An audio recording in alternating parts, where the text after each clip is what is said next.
नमस्कार, कड़क बात में आपका स्वागत है। और आज हम फिर बात कर रहे हैं उन डोनाल्ड ट्रंप की, जिनका खेल घर में भी बाहर में भी सब जगह उनका वो खेल चल रहा है और बड़ा खेल खेल रहे हैं। खेल जैसे हमने कल भी आपको बताया था कि जिस तरह से डोनाल्ड ट्रंप यूक्रेन के जो हथियार सप्लाई रोकी थी, उसके पीछे भी एक रीज़न था। वो प्रेशर बनाना चाह रहे थे। उसके ठीक बाद वो बात करते हैं पुतिन से, जो राष्ट्रपति हैं रसिया के, उनके उससे बात होती है, फ़ोन पे बात होती है। हालांकि उस बातचीत के बाद पुतिन का ये कहना है कि जब तक उनका ऑब्जेक्टिव पूरा नहीं होता है तब तक वो यूक्रेन पर हमला जारी रखेंगे। उसके बाद रशिया ने यूक्रेन के ऊपर एक हमला भी किया, यूक्रेन के ऊपर बड़ा हमला किया। लेकिन अब ये बात वही वाली आ रही है कि अगर आप थोड़ा सा पीछे जाएं, अगर ईरान और इजराइल के युद्ध के बीच में कुछ ऐसी चल रहा था कि डोनाल्ड ट्रंप बार बार कहते थे कि सीज़ फायर कर लो, इस बीच में इजराइल लगातार हमले भी कर रहा था। इजराइल भी यही कहता था कि ऑब्जेक्टिव जब तक हमारा हासिल लक्ष्य हासिल नहीं होगा तब तक हम रुकेंगे नहीं। लेकिन बाद में इजराइल भी आखिरकार डोनाल्ड ट्रंप की बात को मानकर सीज़ फायर के लिए वो मजबूर हुआ, या जो भी एक्सेप्ट किया। सेम सेम कहानी चल रही है उसमें। और संजय जी, एक बात ये भी है कि डोनाल्ड ट्रंप, ऐसा लग रहा है कि ये दुनिया के सबसे स्ट्रॉन्ग राष्ट्रपति तो हैं ही, मजबूत, सबसे जो कहते हैं कि पावरफुल राष्ट्रपति तो हैं ही, लेकिन वो जिस तरह की पॉलिसी खेल रहे हैं, जो अब तक कुछ समय पहले तक लगता था कि वो उनका लोग मजाक उड़ा रहे थे, हंसी में उनकी बात को उड़ा रहे थे, लेकिन आप उनकी टैक्टिक्स देखो तो वो जो चाह रहे हैं, जैसे चाह रहे हैं वो कर रहे हैं। देखिए कि उनका जो बिल भी पास करा लिया, जिस बिल को लेकर इतना बवाल हुआ, एलन मस्क से उनकी लड़ाई हुई, और तमाम करने के बाद, तमाम विरोध के बावजूद घर में भी सक्सेसफुल हो रहे हैं वो, बाहर में भी उनका जलवा हो रहा है। क्या बात है, ऐसा क्या अचानक ट्रंप को कोई मतलब मिल गया, क्या लग रहा है? देखिए, ये बात सही है कि और ट्रंप जितना जो कुछ कर रहे हैं उसके बाद तो यह कहा जा सकता है, चाहे आप टैरिफ की बात करिए, चाहे आप इन युद्ध में सीज़ फायर की बात करिए, यूक्रेन और रूस का भी विकल्प खुला हुआ है, उसमें क्या होता है भगवान जाने, और चाहे आप इस बिल की बात करिए। ऐसा लगता है कि ट्रंप को समझ पाना लोगों के बूते की बात नहीं है। ट्रंप जो करते हैं, जो सोचते हैं और जो कर जाते हैं, वो शायद लोगों को समझ में ही नहीं आता। जब हो जाता है तब लोगों को लगता है अरे ट्रंप कितने सही हैं, ट्रंप ने क्या कर दिया। तो आप देखिए कि कौन सोच रहा था कि जिस तरह से इजराइल और ईरान के बीच में हमले हो रहे थे, किसको लग रहा था कि आज हम अमेरिका उस पर मिसाइल मारेगा और कल सीज़फायर भी करा अगले दिन जो है सीज फायर हो जाएगा। उसी तरह से ये जो बिल आपका आया है अमेरिका में, तो मैं तो ये कहूँगा कि देश से लेकर विदेश तक, यानी पूरी दुनिया में इस समय ट्रंप जो है उनका पूरा सुपर हिट शो चल रहा है। ये जो बिल आया, इस बिल को अमेरिका में कह रहे हैं बिग ब्यूटीफुल बिल। और ये बिल कुल मिला के ऐसा बिल है जो पूरी तरह से चुनावी बिल है। ऐसा लग रहा है लोगों को मतलब करने के हाँ, लिए, लोगों को फ्रीबीज टाइप की जो चीजें हाँ, हैं, लोगों को लुभाने के लिए बिल आया है। और ऐसा लग रहा है जैसे ट्रंप, जो लोग कह रहे हैं कि अमेरिका में 2 कार्यकाल राष्ट्रपति का होता है, मुझको तो लग रहा है कि ट्रंप तीसरा कार्यकाल भी लड़ेंगे और कोई न कोई प्रावधान उसमें करवा लेंगे। अच्छा, कोई रास्ता निकाल लेंगे, हाँ बिल्कुल, क्योंकि देखिए इस बिल के लाने का मतलब ही ये है कि ट्रंप का सारा ध्यान 2026 में जो चुनाव होना है उसकी तरफ चला गया है। आप ये बिल देखिए, मैं मतलब बाकी बात भी करूंगा, पहले बिल की ही बात कर लेता हूँ। बिल जब आया उससे पहले बहुत बवाल अमेरिका में मच रहा था। लोगों को लग रहा था कि ये बिल पास होगा नहीं होगा। खुद रिपब्लिकन पार्टी वाले इस बिल के बहुत ज्यादा खिलाफ थे। 3 रिपब्लिकन ने तो खैर इसके खिलाफ वोट भी दिया है हाउस ऑफ रिप्रेजेंटेटिव में। इस बिल में पूरी तरह से जो उन्होंने ट्रंप ने पत्ता फेंका और जिसमें वो पास भी हो गए, भले बहुत कम मार्जिन से उनको सफलता इसमें मिली है, पूरा का पूरा मध्य वर्ग अमेरिका का ट्रंप के साथ आ गया है।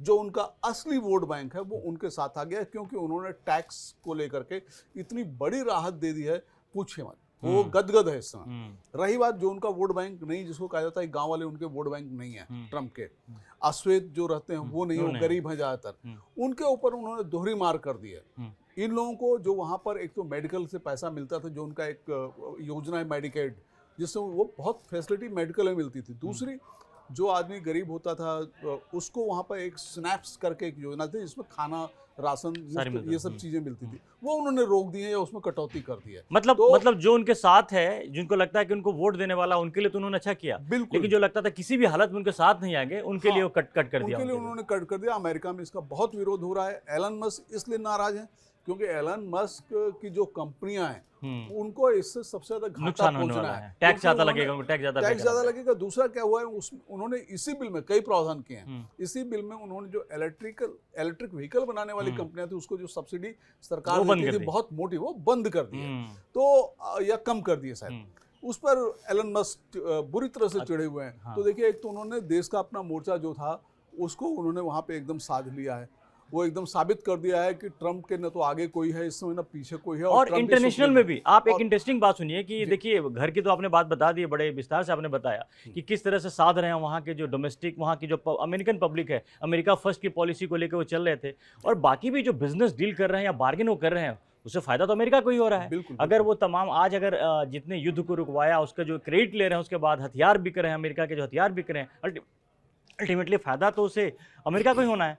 लेकिन जिस तरह से पुतिन को यह आया कि भाई फोन आ रहा है उनका डोनाल्ड ट्रम्प का, अगर नहीं उठाऊंगा तो बुरा मान जाएंगे, इस तरह की बातें अगर आई है और अगर ये कोई अगर ऐसा समझता है तो आप समझ सकते हैं कि एक्सक्यूज मी, तो किस तरह से वो चीज़ें जा रही हैं और कैसा वो हो रहा है, ट्रम्प की जो वो बढ़ती जा रही है। यानी कि इसका मतलब ज़रूर है कि जिससे संकेत आए हैं, कहने को तो पुतिन कुछ भी कह रहे हों, लेकिन संकेत साफ साफ दिख रहा है कि कहीं ना कहीं पर ट्रम्प के साथ पुतिन की कोई अंडरस्टैंडिंग है, जहां पर युद्ध विराम की जो स्थिति, सीज फायर के लिए हालात आने वाले, आप एक हफ्ता में देखिए ऐसा कुछ डेवलपमेंट होगा जिससे उसको करना, यूक्रेन को ही आना पड़ेगा उस टेबल पे।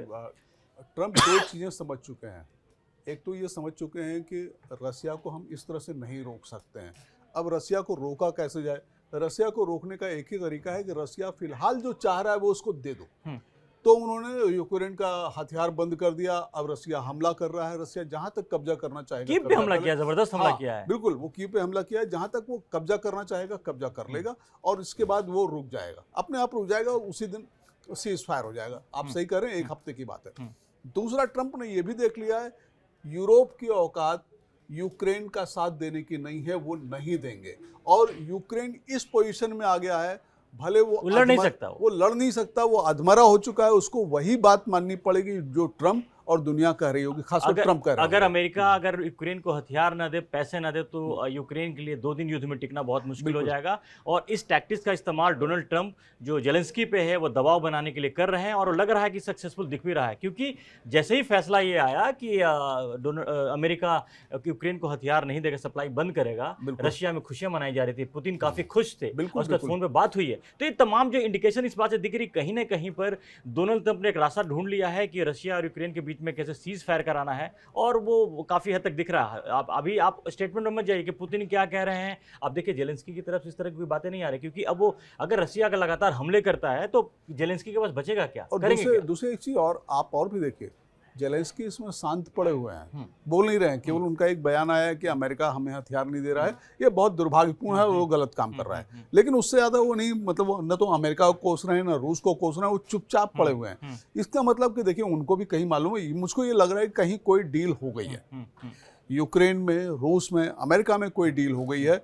अब वो एक आखिरी जो तरीका होता है, आखिरी जो पैसेज होता है, आखिरी जो चीजें करनी होती हैं, वो उस फिनिशिंग लाइन पर चीजें जा रही हैं। जिस समय आ जाएंगी, 1 दिन 2 दिन 3 दिन, उसी समय ये सीज फायर, जैसे ईरान को भी, ईरान के पास भी जब इजराइल ने इतने हमले किए, इजराइल का जब एयर डिफेंस सिस्टम खत्म हो गया, जब वो अमेरिका ने भी उस पर हमला किया, तो ईरान के पास कोई चारा बचा नहीं था।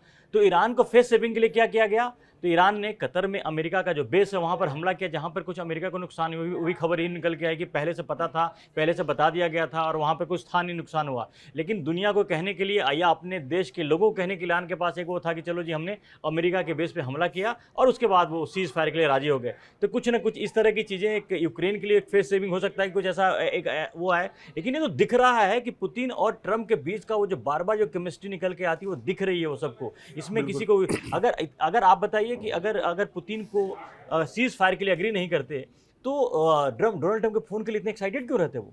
बिल्कुल, देखिए वो शुरू से ही है। आप अगर देखेंगे, जेलेंस्की जब पहली बार व्हाइट हाउस में पहुंचते हैं तो जेलेंस्की के साथ वो जिस तरह का सलूक करते हैं, उससे दुनिया सकते में आ गई कि इस तरह सलूक कैसे ट्रम्प कर सकते हैं। दूसरे, ट्रम्प पर हमेशा ये आरोप लगता रहा है, चाहे वो गलत हो या सही हो, कि ट्रम्प पुतिन को लेकर के कुछ ज्यादा ही सिंपैथेटिक हैं।